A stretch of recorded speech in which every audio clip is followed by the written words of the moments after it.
Hello everyone and welcome back to the channel. मित्रों, channel को subscribe करिए, videos को लाइक करिए एंड शेयर जरूर करिए। चलो, अब मैं आपको लेके चलता हूँ हमारे आज के मुद्दे के ऊपर। तो सीए फाउंडेशन की हम लोग बात कर रहे हैं। कौन सा लेवल? CA foundation. आपकी एग्जाम्स आने वाली है दिसंबर 2024 में, और उसमें सीए फाउंडेशन लेवल पे आपको कुल मिलाकर 4 सब्जेक्ट्स पढ़ने होते हैं, जिसकी आपको एग्जाम देनी पड़ेगी। और एग्जाम में जब आप क्लियर हो जाओगे उसके बाद आप सीए इंटरमीडिएट में एडमिशन अपना करा सकते हो। अब हम लोग बात करते हैं, जो मैं आपके लिए अभी ये जो रिवीजन बैचेस मैंने अनाउंस की है, जो रिवीजन बैचेस हम लोग कंडक्ट कर रहे हैं, मैं उसके बारे में आपको एक बेसिक इन्फॉर्मेशन बता देता हूँ आपको। जो मैं शुरुआत से शुरू करते हैं, ठीक है। जैसा कि आप यहाँ पर बैनर देख रहे हैं, this is going to be the revision batch. ये कोई रेगुलर वीडियो की बैच नहीं है, it is just a revision batch. तो आपको ये जो वीडियोस है रिवीजन करने में मदद करने वाले हैं। कौन से सब्जेक्ट के बारे में, वो सारी इन्फॉर्मेशन मैं अभी आपको बताता हूँ। तो ये वीडियोस सीए फाउंडेशन के बच्चों को एप्लीकेबल होने वाले हैं। आपका जो सब्जेक्ट रहेगा वो है पेपर 4 बिजनेस इकोनॉमिक्स। इसकी रिवीजन मैं आपकी कंप्लीट करा के दूंगा। और आपका अटेम्प्ट कौन सा होने वाला है? तो आपका अटेम्प्ट होने वाला है दिसंबर 2024 की एग्जाम, जो अभी 1.5-2 महीने में आपकी आने वाली है। तो यहाँ पर एक बेसिक चीज़ आपको ध्यान में रखना है। जो मैंने अपने नोट्स आपको स्क्रीन पे शो करने वाला हूँ मैं, इसके कोई भी पीडीएफ आपको नहीं मिलने वाली है, बिकॉज ये जितने भी नोट्स आपको या किताब के पीडीएफ आपको ऑन स्क्रीन दिखने वाली है, this is my regular batch study material. तो ये मैं फ्री ऑफ कॉस्ट किसी भी स्टूडेंट को प्रोवाइड नहीं करता हूँ। तो आपको इस बात की क्लैरिटी होनी चाहिए। देन लेकिन जो एक्सप्लेनेशन है, जो रिवीजन वीडियोस है, वो सारे के सारे चैप्टर्स के आपके लिए अवेलेबल हो जाएंगे from this regular batch study material itself. तो ये स्पेसिफिकली मैंने 2024 का अटेम्प्ट ही क्यों कहा है, तो इसके पीछे एक स्पेसिफिक रीजन है। Institute of chartered accountants of India, जो हमारा प्यारा आईसीएआई है, वो क्या करता है, जो साल भर में CA foundation intermediate and final के जितने भी अटेम्प्ट्स वो अनाउंस करता है, उस अटेम्प्ट्स के लिए स्पेसिफिकली अपडेटेड स्टडी मटेरियल हमेशा इंस्टीट्यूट अपनी वेबसाइट पर अपलोड करता है, और एक नोटिफिकेशन भी इशू करता है कि कौन से अटेम्प्ट के लिए कौन सा स्टडी मटेरियल एप्लीकेबल होने वाला है। तो अभी आपका रिसेंट अटेम्प्ट जो आने वाला है 2024 दिसंबर में, उसके लिए इंस्टीट्यूट ने स्पेसिफिकली बताया है कि कौन सा स्टडी मटेरियल आपको रेफर करना है फॉर 2024 का सीए फाउंडेशन का अटेम्प्ट। तो उसी स्टडी मटेरियल को बेस बना के मैंने ये स्टडी मटेरियल को रिफॉर्मेटिंग और अच्छे से स्ट्रक्चर्ड मैनर में फॉर्मेट किया है। अब मित्रों, इतनी बातें आपको क्लियर हो गई। अब हम शुरू करने वाले हैं हमारा chapter number 1 of business economics. Chapter number 1 का नाम हमारा है, मैं आपको दिखा देता हूँ। बिजनेस इकोनॉमिक्स में हमारा चैप्टर नंबर 1 है nature and scope of business economics. This is the chapter name. अब यहाँ पे आपको 2 टॉपिक्स पढ़ने हैं, एक तो बिजनेस के बारे में जानकारी और दूसरा इकोनॉमिक्स के बारे में जानकारी। दोनों सब टॉपिक्स को हम सेपरेटली समझेंगे and then combinedly business economics का मतलब क्या होता है उसको रिवाइज करेंगे। तो अभी यहाँ से हमारा रिवीजन वीडियो शुरू हो चुके हैं। ये सारे के सारे रिवीजन वीडियो छोटे छोटे पार्ट्स में आपको मेरे यूट्यूब चैनल के ऊपर, जिसका नाम है श्रीनिधि बोरीकर सीए फाउंडेशन, या फिर अगर कहीं चीज़ कोई पोर्टल्स पे यानी यूट्यूब पे ही किसी डिवाइसेस में मेरा नाम आचार्य दिखता है, जो मैंने पहले रखा हुआ था, तो उसमें कंफ्यूजन मत होना। आइदर आपको आचार्य सीए फाउंडेशन का चैनल का नाम दिखेगा या फिर श्रीनिधि बोरीकर सीए फाउंडेशन, इस तरीके से नाम दिखेगा। तो जो दोनों नाम इसी चैनल के हैं, एक कोई यूट्यूब का छोटा सा ग्लिच है, कुछ प्रॉब्लम है जिसकी वजह से वो नाम प्रॉपरली अपडेट नहीं हो पा रहा है। वो अगर सॉल्व होता है तो ठीक है, नहीं तो हमें इसी तरीके से आगे बढ़ना है। तो अभी रिवीजन के वीडियोस हमारी शुरू होने वाली है। बैच का नाम है the ultimate revision batch. Chapter number 1 है हमारा बिजनेस इकोनॉमिक्स में nature and scope of business economics. उसमें आपको 2 यूनिट है इस चैप्टर में। हम लोग शुरू से शुरू करेंगे। यूनिट 1 का आपका नाम है इंट्रोडक्शन टू बिजनेस इकोनॉमिक्स। अब ये जो इंट्रोडक्शन वाला यूनिट है, इसमें सबसे पहला टॉपिक भी जो है आपका, वो ओवरऑल इंट्रोडक्शन है टू दिस टॉपिक। तो इस इंट्रोडक्शन वाले टॉपिक में हमें कुल मिलाकर कितने टॉपिक्स पढ़ने हैं वो पहले हम लोग देख लेते हैं। तो इंट्रोडक्शन में हमें topic number 1 what is business all about, ये रिवाइज करना है। Topic number 2 what is economics about, ये रिवाइज करना है। Then the third topic is what economics studies about, इसके बारे में हम रिवीजन करेंगे। देन टॉपिक नंबर 4 हमारा आता है मीनिंग ऑफ बिजनेस इकोनॉमिक्स। तो इंट्रोडक्शन वाला जो हमारा टॉपिक है, जो इंट्रोडक्शन वाला टॉपिक है, उसमें कुल मिलाकर 4 सब टॉपिक्स हमें पढ़ने हैं। Topic number 1, topic number 2, topic number 3 और टॉपिक नंबर 4। अब यहाँ पे मैं आपको एक छोटी सी क्लैरिटी दे देना चाहता हूँ। आप जब चैप्टर नंबर 1 का नाम पढ़ोगे तो आपको नाम क्या दिखता है, नेचर एंड स्कोप, यानी किसी चीज का नेचर और उसकी पहुंच, उसकी रीच कितनी है, उसमें कौन सा कॉन्सेप्ट्स प्रिंसिपल्स इन्वॉल्व होने वाले हैं, इंक्लूड किए जाने वाले हैं, उसके बारे में information, basically nature and scope of business economics. अब जैसा शुरुआत में मैंने आपको बताया कि ये जो बिजनेस इकोनॉमिक्स सिंगल वर्ड है उसको हम बाइफरकेट करके जब समझेंगे तो हमें दो टर्म्स मिलते हैं। पहली टर्म हमें मिलती है बिजनेस और दूसरी टर्म हमें मिलती है इकोनॉमिक्स। तो हमारा जो स्टडी मटेरियल है वो भी एकदम लॉजिकल तरीके से डिवाइड किया गया है। सबसे पहला टॉपिक हम पढ़ेंगे what is business all about, यानी बेसिकली बिजनेस का मीनिंग हम पढ़ने वाले हैं। देन चैप्टर का जो हेडिंग है उसमें सेकंड टर्म हमने कौन सी डिराइव की थी, इकोनॉमिक्स।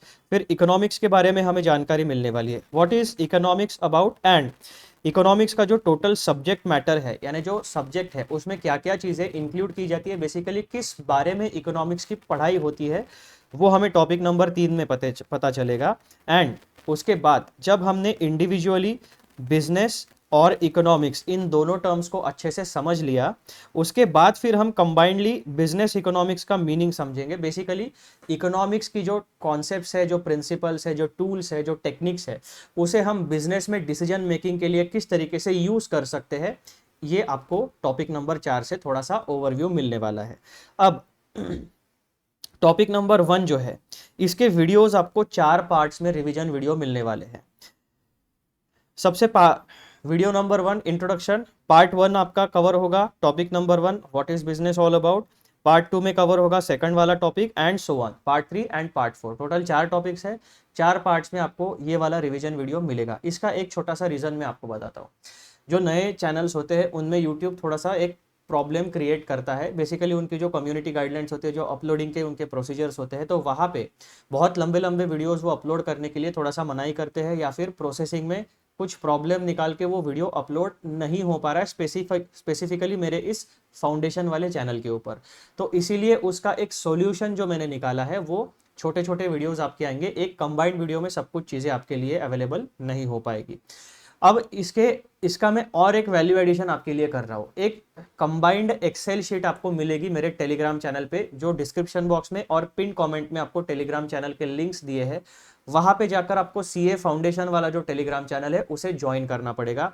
ज्वाइन करने के बाद आपको सारे मैसेजेस का एक्सेस मिलेगा और वहां पे आपको जो रिवीजन लेक्चर्स की एक कंबाइंड शीट रहेगी, और उस एक शीट में से आपको सारा डिटेल्स पता चल जाएगा। आपको जो लेक्चर देखना है उस लिंक पर आप क्लिक करोगे तो आपको ऑटोमेटिकली वो वीडियो यानी यूट्यूब के ऊपर आप आ जाओगे और वहां पे आपको वो वीडियो देख सकोगे। तो वहां से आपको एक विजिबिलिटी मिलेगी। अभी करंटली क्या होता है, यूट्यूब के ऊपर हमारे पास 2-3 ऑप्शन होते हैं इन्फॉर्मेशन शेयर करने के लिए। पहला थंबनेल, दूसरा जो वीडियो का टाइटल होता है, तीसरा डिस्क्रिप्शन बॉक्स और चौथा कमेंट सेक्शन। तो वहां पर तो मैंने इन्फॉर्मेशन आपको प्रोवाइड की है, लेकिन स्टूडेंट्स का एक छोटा सा प्रॉब्लम होता है। वो क्या, जब रेगुलरली हमें कोई स्टडी मटेरियल को रेफर करना होता है तो उसका एक प्रॉपर इंडेक्स होना चाहिए। अब यूट्यूब के ऊपर क्या होता है, आपकी एक वीडियो की वॉल होती है, उस वीडियो में बहुत सारे वीडियोस आपको दिखते हैं। हर बार हर वीडियो को खोल के डिस्क्रिप्शन बॉक्स में जाके पढ़ना इस वीडियो में क्या कवर किया है, या फिर कमेंट सेक्शन में जाके पढ़ना इस वीडियो में क्या कवर किया गया है, तो ये थोड़ा डिफिकल्ट हो जाता है। तो इस प्रॉब्लम को मैं आपके सॉल्व कर दूंगा। वो सॉल्यूशन आपको मिलेगा एक कंबाइंड एक्सेल शीट में, जहां पे आपको सीरियल नंबर, वीडियो का टाइटल, चैप्टर नंबर, उस वीडियो में कौन से टॉपिक्स को कवर किया गया है, एंड वीडियो का लिंक और वीडियो का ड्यूरेशन।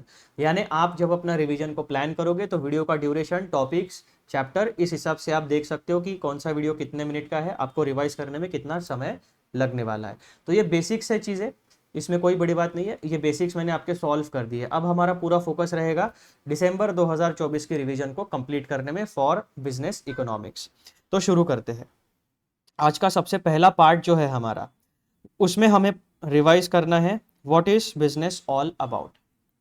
सबसे पहले हम पढ़ेंगे बिजनेस का एक मीनिंग, यानी वन लाइनर मीनिंग हमें रिवाइज करना है। उसके बाद टाइप्स ऑफ बिजनेसेस, यानी बिजनेस में कौन से प्रकार की एक्टिविटीज हो सकती है।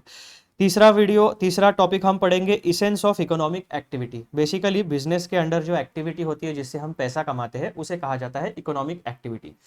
जिसमें भी इकोनॉमिक रिसोर्सेज का इनकमिंग या आउटगोइंग होगा उसे इकोनॉमिक एक्टिविटी कहा जाता है। तो उस इकोनॉमिक एक्टिविटी का इसेंस क्या है in context of business, basically core principle क्या है। टॉपिक नंबर 4 में हम पढ़ेंगे इनपुट्स इन बिजनेस। अब ये जो बिजनेस की एक्टिविटी होती है इसमें सर्टन इनपुट हमें लगते हैं, उस इनपुट को प्रोसेस करके हम सर्टन आउटपुट्स बनाते हैं। तो टॉपिक नंबर 4 और 5 आपको बताएंगे बिजनेस में इनपुट कौन से यूज होते हैं एंड बिजनेस में आउटपुट कौन सा हमें मिलता है। टॉपिक नंबर 6 में हमें रिवाइज करना है पर्पस ऑफ इकोनॉमिक एक्टिविटी। जो बिजनेस हम कंडक्ट करते हैं जिसमें इकोनॉमिक रिसोर्सेज का इनकमिंग या आउटगोइंग होता है, इनफ्लो या आउटफ्लो होता है, तो इस इकोनॉमिक एक्टिविटी का बेसिक पर्पस क्या होता है, ठीक है, ये हमें पढ़ना है। देन टॉपिक नंबर 7 में हम रिवाइज करने वाले हैं decision making in economic enterprises. जो भी एंटिटी है, जो भी एंटरप्राइज है जो इकोनॉमिक ट्रांजैक्शंस करते हैं वो दो प्रकार के हो सकते हैं, आइदर कमर्शियल या नॉन कमर्शियल। कमर्शियल में दो प्रकार का मोटिव होता है, शॉर्ट टर्म मोटिव होता है कमर्शियल में प्रॉफिट कमाना, और लॉन्ग टर्म मोटिव होता है वेल्थ को क्रिएट करना, यानी वेल्थ क्रिएशन। और जो नॉन कमर्शियल एक्टिविटीज होती है उसमें NGOs, charitable organisation, society, trust, इस तरीके की ऑर्गेनाइजेशंस होती है, उनका मोटिव प्रॉफिट कमाना नहीं होता, उनका मोटिव सोशल बेनिफिट्स को क्रिएट करना होता है और लोगों की जिंदगी में सुधार करना होता है, ठीक है। ये बेसिक चीजें आपको पता चलेगी। फिर अब इन सारी ये जो सारी इकोनॉमिक एक्टिविटीज है, इन इकोनॉमिक एक्टिविटीज को एफिशिएंटली एंड इफेक्टिवली हम किस तरीके से कंडक्ट कर सकते हैं, तो वो हमें बताता है रोल ऑफ इकोनॉमिक्स वाला टॉपिक। बेसिकली किसी भी एक्टिविटी को हमें अगर कंडक्ट करना है तो हमारा एक बेसिक गोल होता है कि वो एक्टिविटी हाईली इफेक्टिव तरीके से हो और उसका जो आउटकम होगा वो एफिशिएंट होना चाहिए। सो कोई भी एक्टिविटी इफेक्टिव एंड एफिशिएंट तरीके से कंडक्ट होनी चाहिए। तो इसका जो सॉल्यूशन है, ये इफेक्टिविटी एंड एफिशिएंसी हम कहाँ से गेन करेंगे, तो जो इकोनॉमिक्स होता है उसमें ऐसे बहुत सारा नॉलेज बेस है जो हमें मदद करता है हमारी इकोनॉमिक एक्टिविटीज़ को इफेक्टिव एंड एफिशिएंट तरीके से कंडक्ट कराने के लिए। तो ये आपका पूरा का पूरा आउटलाइन है what is business all about इस टॉपिक के बारे में। अब हम एक्चुअल टेक्स्ट में चलते हैं।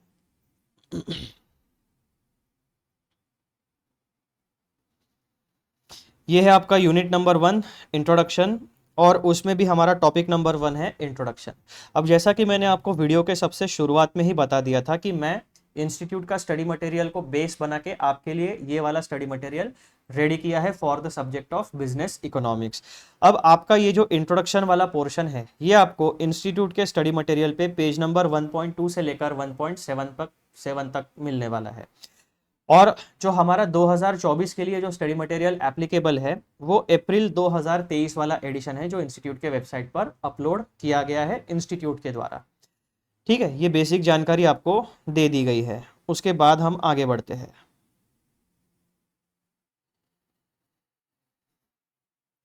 Topic number 1, what is business all about. तो बेसिक मीनिंग क्या होता है बिजनेस का। So a business is an economic activity, यानी बिजनेस में ऐसी एक्टिविटीज होती है जिसमें इकोनॉमिक रिसोर्सेज का इनफ्लो होता है एंड इकोनॉमिक रिसोर्सेज का आउटफ्लो होता है। मॉडर्न टाइप्स में यानी आज के समय में हम सारे इकोनॉमिक ट्रांजैक्शंस को कंडक्ट करने के लिए एक कॉमन डिनोमिनेशन यूज करते हैं जिसे कहा जाता है करेंसी। भारत की करेंसी रुपीज में है, किसी और देश की करेंसी उनके देश का जो करेंसी होगी उसमें, फॉर एग्जांपल डॉलर हो गया, युआन हो गया, येन हो गया, पाउंड स्टर्लिंग पाउंड हो गया आपका, ठीक है। तो इस तरीके से आपकी अलग अलग करेंसीज होने वाली है। तो बेसिकली हमारे अभी के लिए हमें सिर्फ इतना ध्यान में रखना है कि business is an economic activity, उसमें इकोनॉमिक रिसोर्सेज का इनफ्लो एंड आउटफ्लो होता है, यानी हमारे जेब में पैसा आएगा और हमारे जेब से पैसा बाहर जाने वाला है। अब वो पैसा हम गुड्स या सर्विसेज के फॉर्म में भी हो सकता है, ठीक है। बेसिकली मनी वैल्यू के इक्विवेलेंट हमारे पास आएंगे और मॉनेटरी वैल्यू हमारे जेब से बाहर जाएगी। फिर ये जो बिजनेस होता है इसमें दो प्रकार के मोटिव होते हैं। पहला कमर्शियल, बिजनेस की हर कोई जो बिजनेस करेगा वो हमेशा कमर्शियल एक्टिविटी करेगा। तो business, commercial activity and economic activity, इस तरीके से इसका लॉजिकल फ्लो है। तो बिजनेस में दो प्रकार के मोटिव होते हैं, शॉर्ट टर्म मोटिव होता है प्रॉफिट कमाना एंड लॉन्ग टर्म मोटिव होता है वेल्थ क्रिएट करना। यानी जितने भी हमारे बिजनेस के स्टेक होल्डर्स है, शेयर होल्डर्स है, ओनर्स है, उनके लिए tremendous amount of wealth over a period of time हमें जनरेट करनी होती है। अब ये जो बिजनेस है, जो इकोनॉमिक एक्टिविटीज बिजनेस में कंडक्ट की जाती है, तो ये इकोनॉमिक एक्टिविटी का स्वरूप, उनका नेचर किस तरीके का हो सकता है? तो इसका जवाब हमें पॉइंट नंबर 2 में मिलता है। टाइप्स ऑफ बिजनेसेस, इसका इसी का मतलब होता है कि types of businesses means businesses में कौन से प्रकार की इकोनॉमिक एक्टिविटीज परफॉर्म की जाती है। तो there are various types of businesses like manufacturing, mining, construction, agriculture, poultry, food processing, banking, insurance, health, education, transportation, communication, so on and so forth. अब यहाँ पे ये जो वर्डिंग है so on and so forth, ये आपके लिए important है। ये आपको ये बताता है कि यहाँ पर ये जो बिजनेस या इकोनॉमिक एक्टिविटीज़ की आपको जो लिस्ट दी गई है, ये कोई एब्सोल्यूट लिस्ट नहीं है, ये कॉम्प्रहेंसिव लिस्ट नहीं है। इसमें और भी अलग प्रकार की एक्टिविटी जिसमें इकोनॉमिक एक्टिविटी होगी और जो बिजनेस के नेचर की होगी उसको हम ऐड कर सकते हैं। इसीलिए इन्होंने जो मोटा मोटी जो ब्रॉडली हम सबको पता होती है उन एक्टिविटीज़ का नाम यहाँ पर दे दिया है। जब भी ये एक्टिविटी होगी जिसमें इकोनॉमिक रिसोर्सेज का इनफ्लो आउटफ्लो होगा, इन एक्टिविटीज़ को हमेशा इकोनॉमिक एक्टिविटीज़ में क्लासिफाई किया जाएगा और ये इकोनॉमिक एक्टिविटी हमेशा बिजनेस के नाम से जानी जाएगी। ये बेसिक चीज़ आपको ध्यान में रखना है। लेकिन इसकी एक और टेस्ट है कि कोई भी ट्रांजैक्शन बिजनेस ट्रांजैक्शन की कैटेगरी में क्लासिफाई होता है या नहीं होता है। ये आप कैसे डिसाइड करोगे? आपको दो प्रकार के टू फोल्ड मोटिव जो मैंने बताया, profit earning and wealth creation, तो दोनों टेस्ट आपको यहाँ पर किसी भी ट्रांजैक्शन को बिजनेस ट्रांजैक्शन में क्लासिफाई करने के लिए ध्यान में रखनी पड़ेगी। ठीक है, अब हमें मीनिंग समझ गया बिजनेस का, बिजनेस में कौन से प्रकार की इकोनॉमिक एक्टिविटीज होती है वो भी हमें समझ गई है। अब हमारा आगे का प्लान क्या होगा? अब हम ये देखेंगे कि इसमें यहाँ पर इस बिजनेस में जो इकोनॉमिक एक्टिविटीज होती है उन इकोनॉमिक एक्टिविटीज का कोर प्रिंसिपल क्या है, सबसे मुख्य काम क्या है, जो उस इकोनॉमिक एक्टिविटी की सोल क्या है, आत्मा क्या है, तो वो हमें यहाँ पर पता चलने वाला है। Essence of economic activity, each one of these businesses represents activity transforming a set of inputs into a set of outputs which is the essence of economic activity। यानी कोई भी इकोनॉमिक एक्टिविटी जैसे कि मैन्युफैक्चरिंग हो गया, mining हो गया, poultry farming हो गया, कंस्ट्रक्शन हो गया, इसमें हम करते क्या है, कुछ इनपुट्स हम यूज करते हैं, उन इनपुट्स को ट्रांसफॉर्म करते हैं, एक आउटपुट बनाते हैं और आउटपुट को मार्केट में अवेलेबल कराते हैं फॉर अर्निंग मनी। यानी इनपुट खरीदते हैं, उनका प्रोसेसिंग करते हैं, मार्केट में जाके आउटपुट को बेचते हैं, पैसा वापस आता है, वो पैसा वापस री इन्वेस्ट करते हैं, फिर से इनपुट खरीदते हैं, फिर से उसको प्रोसेस करते हैं। So this is an on going business cycle. इसका मतलब क्या? हमने सबसे पहले इनिशियल इन्वेस्टमेंट किया, रॉ मटेरियल परचेस किया, यानी हमारे जेब से इकोनॉमिक पैसा बाहर गया और बदले में रॉ मटेरियल हमारे जेब में वापस आया, यानी कंपनी में वापस आया। उस रॉ मटेरियल को हमने लैंड लेबर कैपिटल, यानी जो हमारे पास ज़मीन होगी, छोटा मोटा कारखाना होगा, फैक्ट्री होगी प्रोसेसिंग करने के लिए, हमारे पास स्किल्ड वर्कफोर्स होगी, जो ह्यूमंस हमारे लिए काम करते हैं, एम्प्लॉयज स्टाफ होगा हमारा, वो काम करेंगे, नॉलेज इस्तेमाल करेंगे, हमारे पास अलग अलग हमारे पास पैसा होगा उनकी सैलरी देने के लिए, प्रोसेसिंग करने के लिए, इलेक्ट्रिसिटी का बिल देने के लिए।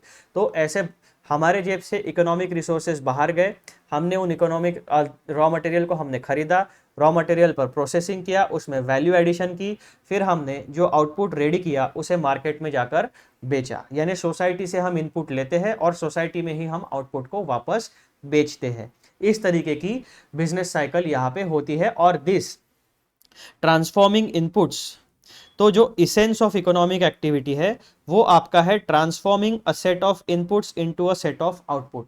यानी आप इनपुट को लाओगे, प्रोसेस करोगे, आउटपुट बनाओगे, सोसाइटी में ऑफर करोगे। ये आपका होता है essence of any economic activity.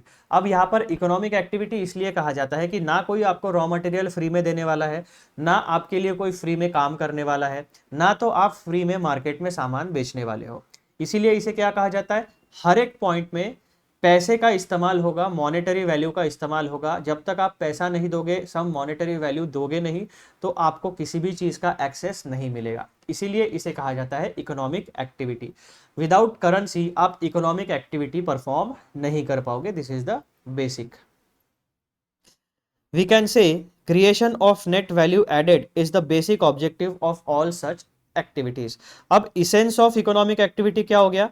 Transforming certain inputs into output. ठीक है, ये हमारा इसेंस यानी बेसिक को फाउंडेशन ऑफ इकोनॉमिक एक्टिविटी हो गया। लेकिन उस इकोनॉमिक एक्टिविटी का ऑब्जेक्टिव क्या है? उस इकोनॉमिक एक्टिविटी का ऑब्जेक्टिव है नेट वैल्यू एडेड यानी जो रॉ मटेरियल है वो रेडिली यूजेबल फॉर्म में नहीं है, उसको हमने प्रोसेस किया, एक फिनिश प्रोडक्ट्स में कन्वर्ट किया और फिर यूजेबल फॉर्म में हमने ऑफर किया। तो आपने क्या किया, एक अनयूजेबल मटेरियल को यूजेबल मटेरियल में ट्रांसफॉर्म किया, यानी आपने एक सर्टन वैल्यू एडिशन की। जितने में आपने खरीदा, जितने में आपने प्रोसेसिंग किया, वो आपकी हो गई कॉस्ट। अब आप मार्केट में जब बेचोगे तब कॉस्ट प्राइस पर नहीं बेचोगे, आप कितने में बेचोगे, कॉस्ट प्लस प्रॉफिट पे बेचोगे। तो ये हो गई आपकी नेट वैल्यू एडेड। तो इस तरीके से आपको रीड बिटवीन द लाइंस थोड़ा सा इकोनॉमिक्स की भाषा में समझना पड़ेगा कि आप अनयूजेबल एक एक अनयूजेबल मटेरियल को लाके प्रोसेस करके यूजेबल मटेरियल बनाते हो और फिर उसे बेचते हो। तो इस पूरी प्रोसेस में जितनी भी स्टेप्स होती है from raw material to finish goods, उसमें आप थोड़ा थोड़ा वैल्यू एडिशन करते चले जाते हो एंड देन फाइनली आपको अपना डिजायर्ड आउटपुट मिलता है। और जब आउटपुट वो आप बेचते हो तब आपका जो डिजायर्ड ऑब्जेक्टिव होता है for businesses, that is profit earning and wealth creation, वो आप फुलफिल कर सकते हो। तो ये बेसिक प्रोसेस होती है इकोनॉमिक एक्टिविटी की। अब हम लोग आते हैं टॉपिक नंबर 4 के ऊपर, जो आपका कहता है इनपुट्स इन बिजनेस। यहाँ पे हमने देखा ना कि इसेंस ऑफ इकोनॉमिक एक्टिविटी क्या होता है, सर्टन इनपुट्स हम लाते हैं, उनको ट्रांसफॉर्म करते हैं और आउटपुट बनाते हैं। तो अगले पॉइंट नंबर 4 और 5 में हमें यही चीज पढ़नी है कि बिजनेस में इनपुट कौन से प्रकार के होते हैं और बिजनेस में आउटपुट कौन से प्रकार के होते हैं। तो बिजनेसेस में इनपुट कौन से प्रकार के होंगे। On the input side we refer to men, material, machine, management etcetera. और as the economist classify land, labour, capital, entrepreneurship. तो बेसिकली जब एक साधारण व्यक्ति बात करेगा तो वो रिसोर्सेस को इन नाम से, यानी इनपुट को इन नाम से संबोधित करेगा, पुकारेगा। लेकिन जब एक प्रॉपर प्रोफेशनल इकोनॉमिस्ट अगर रिसोर्सेज के बारे में या इनपुट्स के बारे में बात करेगा इन कॉन्टेक्स्ट ऑफ बिजनेस, तो वो हमेशा 4 कैटेगरी में रिसोर्सेज को क्लासिफाई करेगा। पहला होगा आपका लैंड, दूसरा होगा आपका लेबर, तीसरा होगा आपका कैपिटल एंड चौथा होगा आपका एंटरप्रेन्योरशिप। अब ये जो लैंड होता है, जैसे कि आप जमीन देखोगे तो लैंड का मतलब जमीन से जुड़े हुए सारे रिसोर्सेस आपके बिजनेस के इनपुट हो सकते हैं। अब जमीन से जुड़े हुए सारे रिसोर्सेस मींस व्हाट, जमीन के नीचे जितने रिसोर्सेस हैं वो सारे रिसोर्सेस लैंड में क्लासिफाई होते हैं, और जमीन से जुड़े हुए जमीन से ऊपर जितने रिसोर्सेस हैं वो सारे लैंड वाले कैटेगरी में रिसोर्सेस यानी इनपुट्स क्लासिफाई होते हैं। जमीन से नीचे आपको क्या क्या मिलेगा, सोना मिलेगा, चांदी मिलेगी, अलग अलग प्रकार के मिनरल्स मिलेंगे, कोयला मिलेगा, है ना, बहुत सारे प्रकार की अलग अलग प्रकार की मिट्टी होती है। और कुछ फूड आइटम्स जो है वो जमीन के नीचे उगते हैं, कुछ फूड आइटम्स जमीन के ऊपर उगते हैं। जमीन के ऊपर आपको क्या क्या मिलेगा, माउंटेन्स मिलेंगे, माउंटेन्स में अलग अलग प्रकार के स्टोन्स आपको मिल सकते हैं, बहुत अलग अलग प्रकार के रिसोर्सेज होते हैं, प्लांटेशन होता है, फॉरेस्ट होता है, लिविंग एनिमल्स होते हैं। तो वो सारी चीजें आपकी लैंड में आ जाए, यानी जमीन से जुड़ी हुई, जमीन से नीचे, जमीन की सतह से नीचे और जमीन की सतह से ऊपर जितने भी रिसोर्सेस है जो जमीन से जुड़े हुए हैं, वो इकोनॉमिक्स की भाषा में सारे के सारे आपके लैंड वाले कैटेगरी में रिसोर्सेस को क्लासिफाई किया जाता है। फिर आता है आपका labour. Labour means human capital. आपके पास 2-3 प्रकार बेसिकली आप 3 प्रकार के कैटेगरीज में एक ह्यूमन को क्लासिफाई कर सकते हो, unskilled, semi skilled and skilled, means एकदम एक्सपर्ट एम्प्लॉय। तो इन 3 कैटेगरीज में हम हमेशा लेबर को क्लासिफाई कर सकते हैं। अब कैपिटल में आपका सब कुछ आ गया, फिक्स कैपिटल आ गया प्लस वर्किंग कैपिटल आ गया, इसमें आपके पैसे भी, करेंसी भी आ गई, इसमें आपके फिक्स्ड एसेट्स भी आ गए, इसमें आपके करंट एसेट्स भी आ गए। ठीक है, फिक्स्ड एसेट मतलब आपकी मशीनरी आ गई, आपकी जितनी भी होगी, बिल्डिंग आ गई, ये सारी चीजें कैपिटल में आपका आने वाला है इकोनॉमिक्स की भाषा में। अब एंटरप्रेन्योरशिप जो होता है, एंटरप्रेन्योरशिप सबसे पहले तो एक रिस्क टेकिंग कैपेबिलिटी होनी चाहिए, उसके बाद उसका एक फ्यूचर में फोरकास्टिंग का विजन होना चाहिए कि आने वाले समय में कौन से प्रोडक्ट या सर्विसेज रिलेवेंट होने वाले हैं, उसकी तैयारी अभी से शुरू करो। और एंटरप्रेन्योर के साथ एंटरप्रेन्योर के पास एक स्किल हमेशा होनी चाहिए, जितने भी आपके रिसोर्सेस है, लैंड, लेबर एंड कैपिटल, उनका ऑप्टिमम यूटिलाइजेशन, इन अलग अलग रिसोर्सेस को एक जगह पर स्ट्रीमलाइन करके एक certain structured and systematic manner में जब कोई व्यक्ति यूज कर सकता है, तब हम उसे एक एंटरप्रेन्योर कहते हैं। ठीक है, तो इकोनॉमिक्स की भाषा में जो बिजनेसेस के इनपुट्स होते हैं ये इन 4 कैटेगरीज में डिवाइड किए जाते हैं, land, labour, capital and entrepreneurship. अब बिजनेस में आउटपुट क्या होगा, आपने ज़मीन ले ली, ज़मीन के नीचे के और ज़मीन के ऊपर के सारे रिसोर्सेज आ गए, उसमें पानी भी आपका इंक्लूड हो गया, देन लेबर आपके पास है, कैपिटल आपके पास है, एंड एंटरप्रेन्योरशिप का स्किल भी आपके पास है। ये हो गए आपके बिजनेसेस के इनपुट। अब बिजनेसेस में जब आप इन इनपुट्स को यूज करोगे तो बिजनेस में आपको कुछ ना कुछ आउटपुट तो मिलेगा। वो आउटपुट क्या हो सकता है? By output we refer to different types of goods and services. Basically business दो ही प्रकार के आपको कोई चीज ऑफर कर सकता है, या तो प्रोडक्ट यानी कि गुड्स, या तो सर्विसेज। ठीक है, तो बिजनेस के कॉन्टेक्स्ट में हमेशा दो ऑफरिंग्स होगी, आइदर गुड्स और सर्विसेज और both. With in goods also we have consumer goods, producer goods, capital goods, private goods, public goods, merit goods like essential goods, non merit goods like cigarettes। तो ये इस तरीके की आपकी goods होती है। Then some of these goods are non durable or single use goods and some are durable in nature। तो यहाँ पर आपको सर्विसेज के बारे में बहुत ज़्यादा इन्फॉर्मेशन नहीं दी गई है, तो चिंता नहीं करने का, आपने को इंस्टीट्यूट ने नहीं दिए ना, तो फिर चिंता नहीं, जितना स्टडी मटेरियल में दिया है उतना ही हम पढ़ेंगे। आउटपुट्स में हमें क्या क्या मिलेगा, इन चार प्रकार के इनपुट्स को यूज करके हम गुड्स या सर्विसेज प्रोड्यूस कर सकते हैं। वो गुड्स एंड सर्विसेज का नेचर किस तरीके का होगा, या तो वो कंज्यूमर गुड्स होंगे, या तो वो प्रोड्यूसर गुड्स होंगे, capital, private, public, merit goods, non merit goods, इस तरीके के हो सकते हैं। अब ये जो गुड्स होते हैं इनकी भी लाइफ होती है। तो गुड्स की लाइफ, कुछ गुड्स जो होते हैं वो नॉन ड्यूरेबल होते हैं यानी पेरिशेबल गुड्स होते हैं, कुछ गुड्स जो होते हैं वो नॉन पेरिशेबल होते हैं, जैसे प्लास्टिक मटेरियल हो गया, मेटल के गुड्स हो गए आपके। तो ये कैसा होता है, इनकी लाइफ बहुत ज़्यादा होती है, ड्यूरेबल होते हैं। ठीक है, तो नॉन पेरिशेबल कैटेगरी में हम इन्हें डालते हैं। और जो नॉन ड्यूरेबल होते हैं, सिंगल यूज़ होते हैं, जैसे यूज़ एंड थ्रो वाले हम जो कप्स यूज़ करते हैं, चाय के कप होते हैं थर्मोकॉल के, या फिर जो आप फूड ऑर्डर करते हो ऑनलाइन तो उसमें जो डब्बे आते हैं, जो पेपर बैग्स होती है, वो क्या होता है, वन टाइम यूज़ होता है, उसको फेंक देते हैं हम लोग। तो इसके इन तरीके के जो गुड्स होते हैं वो आपके नॉन ड्यूरेबल गुड्स में आते हैं। सिमिलरली फूड आइटम्स जो होते हैं वो जनरली नॉन ड्यूरेबल गुड्स में आते हैं, वो पेरिशेबल होते हैं, उनको आपने जल्दी कंज्यूम नहीं किया तो वो खराब हो जाएंगे। लेकिन जो पैकेज्ड फूड होता है, जैसे कि चिप्स हो गए, अलग अलग प्रकार के मैगीज हो गई है ना, नूडल्स हो गए, तो इनकी एक शेल्फ लाइफ होती है, यानी फैक्ट्री में नूडल्स प्रोड्यूस होने के बाद कम से कम 3-4 महीने में उसको आपको कंज्यूम करना पड़ेगा, तो इसे ड्यूरेबल गुड्स आप कह सकते हो।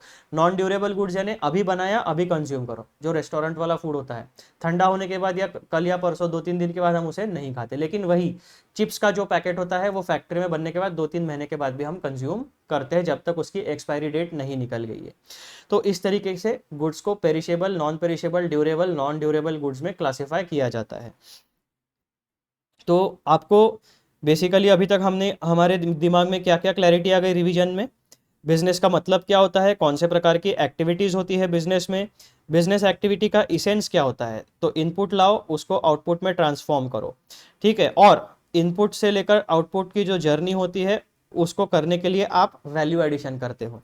फिर आपको पता चला कि बिजनेस में इनपुट्स होते हैं या आउटपुट होता है, इनपुट आउटपुट दोनों होते हैं। तो अब इनपुट किन तरीके का हो सकता है, तो हमें पता चला input majorly land, labour, capital, entrepreneurship के नेचर में होता है।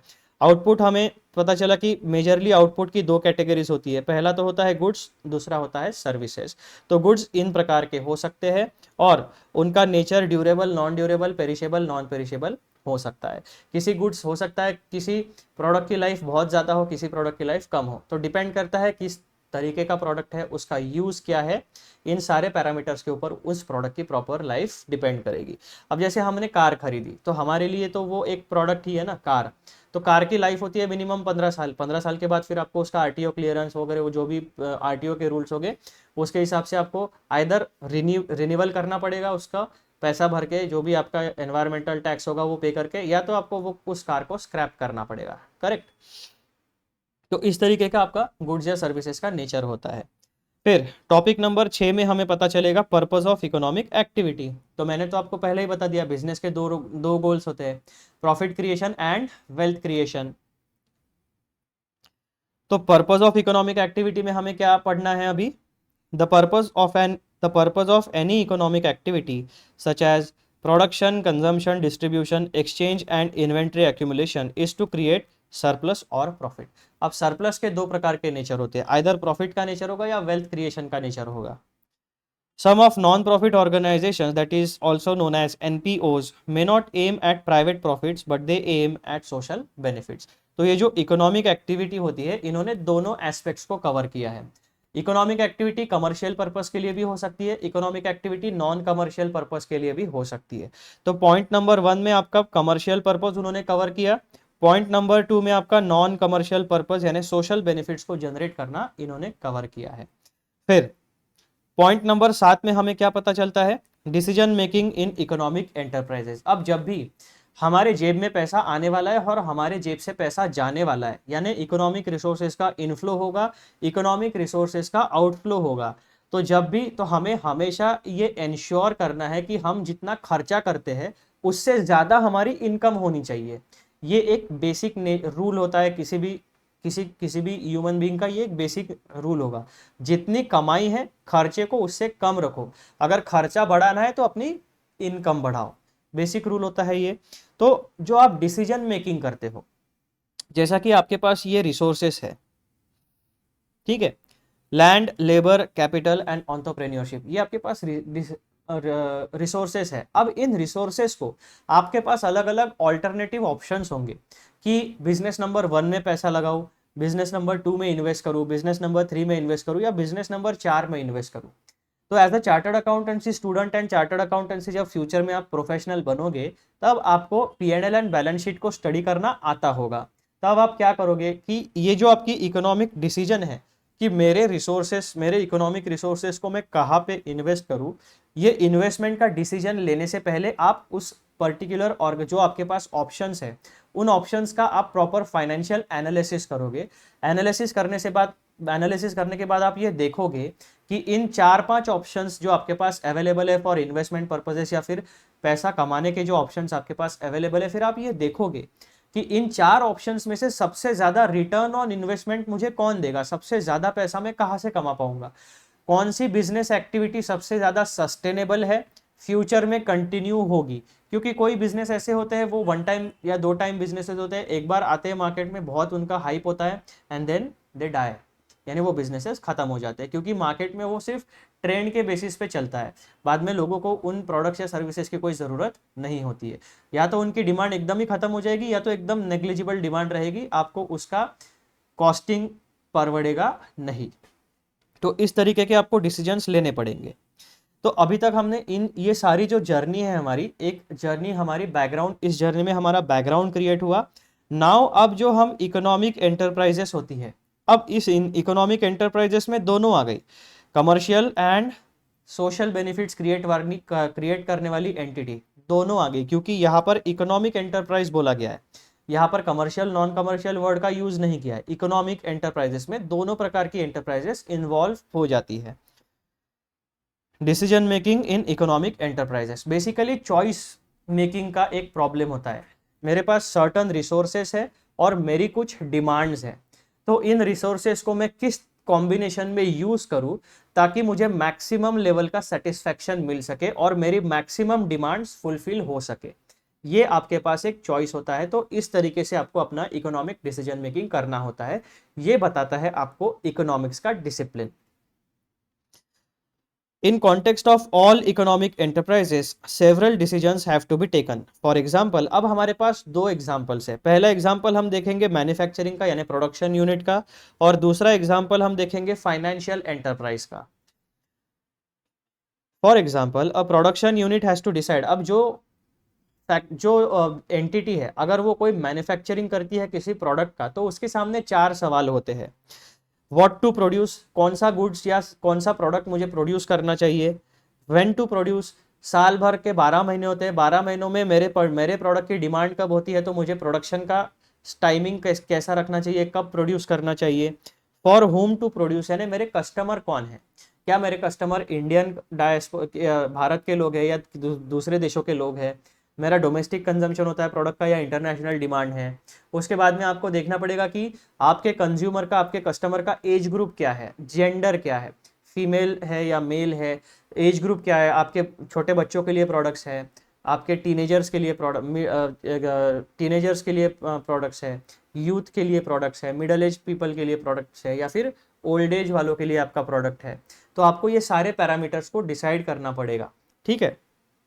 एंड वाई टू प्रोड्यूस, यानी आप क्या वैल्यू एडिशन करोगे इस पर्टिकुलर प्रोडक्ट को प्रोड्यूस करके, क्या सोसाइटी में उस प्रोडक्ट की डिमांड है या नहीं है, क्या उस प्रोडक्ट की वजह से किसी व्यक्ति, किन्हीं लोगों की डिमांड फुलफिल हो रही है या नहीं हो रही है। तो what, when, whom and why, ये 4 सवाल इकोनॉमिक डिसीजन मेकिंग के वक्त आपको पूछने पड़ते हैं। Then in the same way a finance enterprise dealing with funds has to decide when to raise funds, where to direct the use of these funds and what should be the maturity and other terms। अब जैसे for example हम bank का उदाहरण लेते हैं, तो bank लोगों से डिपॉजिट एक्सेप्ट करती है ना, तो उन्हें ये देखना पड़ेगा, कस्टमर का केवाईसी करना पड़ेगा, किन लोगों से पैसा लेना है, किन का पैसा नहीं लेना है, रिस्की लोग है या फिर आप हेडेक करेंगे, तो ये डिसाइड करना पड़ेगा। Means when to raise funds, यानी मार्केट से पैसा रेस कब करना चाहिए। उसके बाद where to direct the use of this funds, अब जो मार्केट से पैसा रेज हो चुका है, जो हमारे पास आइडल पड़ा हुआ है एज अ बैंकिंग या फाइनेंशियल इंस्टीट्यूशन, तो इस आइडल पड़े हुए पैसों को हम कहाँ पे लोन के ऊपर दे सकते हैं और उस लोन पे इंटरेस्ट कमा सकते हैं।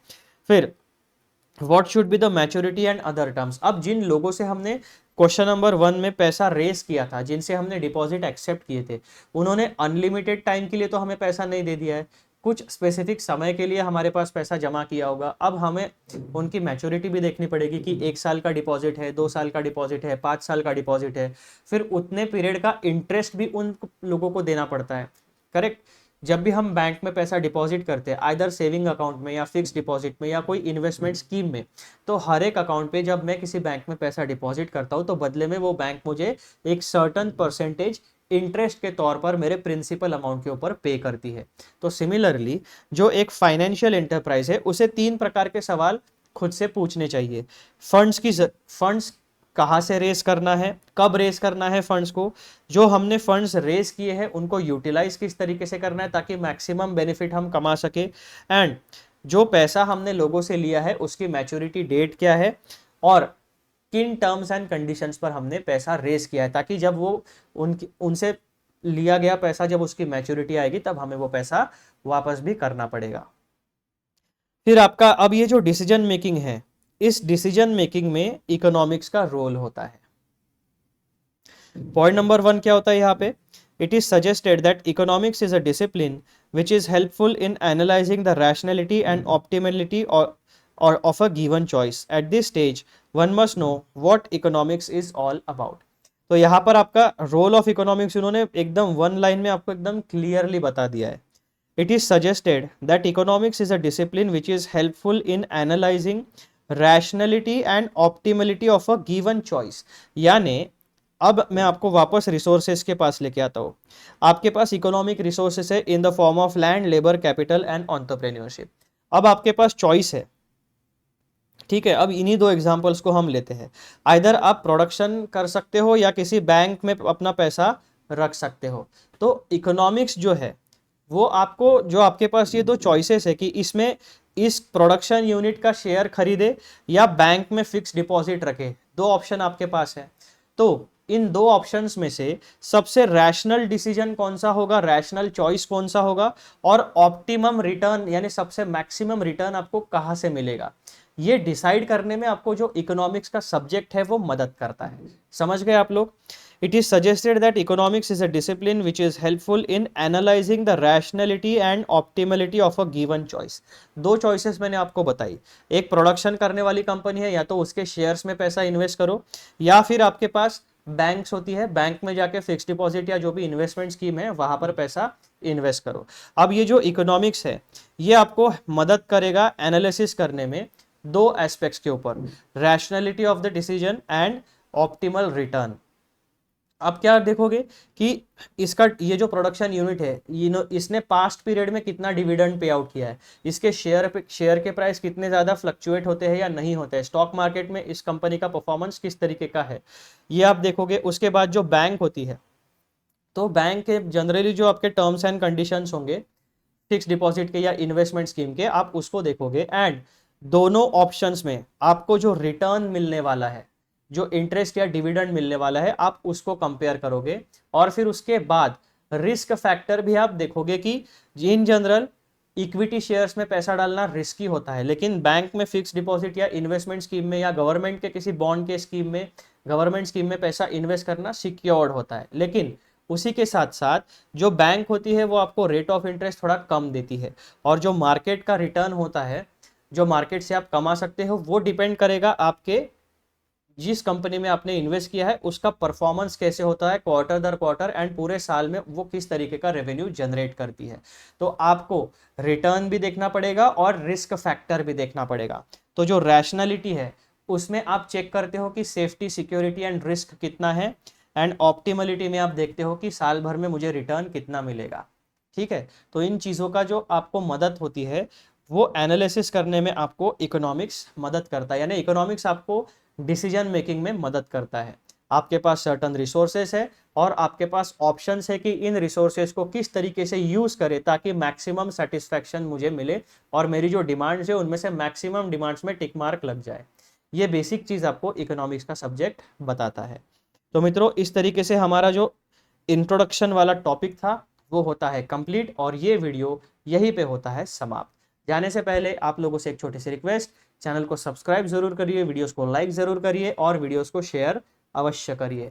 इसी के साथ साथ एक इंपॉर्टेंट बात भी मैं आपको बताना चाहता हूँ। यूट्यूब चैनल के ऊपर तो आपको ध्यान रखना ही है, इसी के साथ साथ जो मैंने टेलीग्राम चैनल की लिंक दी है फॉर सीए फाउंडेशन, वो चैनल के ऊपर भी आपको ध्यान रखना है, क्योंकि वहां पे भी हमारा कम्युनिकेशन होगा। हर बार कुछ इंपॉर्टेंट बात कम्युनिकेट करने के लिए मैं वीडियो बनाते नहीं बैठ सकता, क्योंकि उतना फिजिबल नहीं होता है।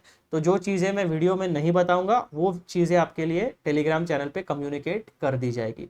तो YouTube channel plus Telegram channel, इन दोनों एवेन्यूज़ पे आपको ध्यान रखना है ताकि आपको अपडेटेड इन्फॉर्मेशन सही समय पर मिलती रहे।